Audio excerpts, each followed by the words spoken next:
Today I am showing some tomatoes to you. These tomatoes are brought by one tribal woman from nearby village. I purchased it. While purchasing these tomatoes, I asked to her, "From where do you bring these tomatoes?" She said, "I am bringing it from my cultivating area." She got a small piece of land where they do various vegetables, and every day she is bringing these types of vegetables and selling in these nearby houses. Why did I say this matter to you? Last classes we have studied about the land, the division of land between different farmers, landless families, small scale farmers, and the third one, medium and the large scale farmers. This tribal woman represents the second one, small scale farmers. She got some land, she do some cultivation. A part of that they take for their own consumption, and the remaining they sell it in the nearby places. Go. So the first factor of production, land, we are studied in detail. Now we have to study about labor and the capital. Who provide the labor in the village of Palambur? Landless families, landless farmers. They are not able to do their work in their own land because they don't have their own land. So mostly they give the labor to the medium and the large scale farmers. Together with that, small scale farmers also give a part of the labor. So landless farmers, landless people give a big share of labors to the medium and the large scale farming areas. Now what do they get for that? They get wages, not a part of the production, only wage.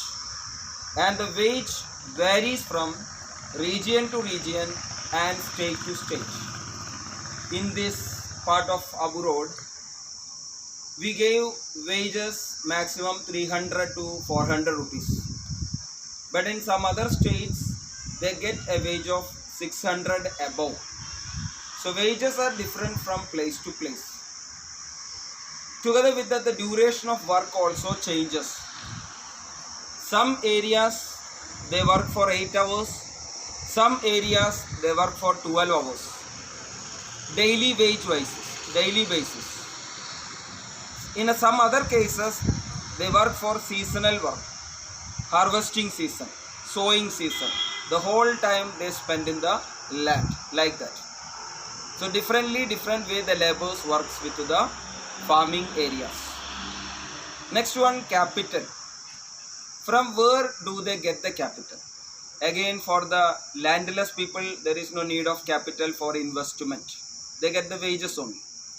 Small scale farmers, they are in need of capital for investing in their agricultural field, for buying their seeds, fertilizers and other things. They get the capital from the money lenders and from the relatives and friends, and a part of their capital they get from large scale farmers also. Now about the medium and the large scale farmers. From where do they get the capital for investing for the next year? If they get a good production, surplus production this year, the extra production they sell it in the market, and from that they get a savings. That savings they use for capital for investing in the next year, for buying the tractors, tillers, for buying the seeds, fertilizers, and for various irrigations and all. They keep it their savings of this year's production. So this is the way the large scale and the medium scale farmers get their savings. Now there are some banks working in the villages, rural banks. They also provide the loans to the farmers. Now what about the surplus production? What do they do with the surplus production? Small scale farmers, they get very less amount of surplus production. So they sell it in the nearby places, as I told you in the case of that tribal woman. Medium and the large scale farmers, they give the surplus production in the nearby towns and cities. Then they get the profit from that. And that the profit they use for as a capital or for some other non-farming activities like starting some shops, buying some vehicles, or some other purposes. So today we studied about labor and the capital which required for investing for the agricultural productions. Thank you.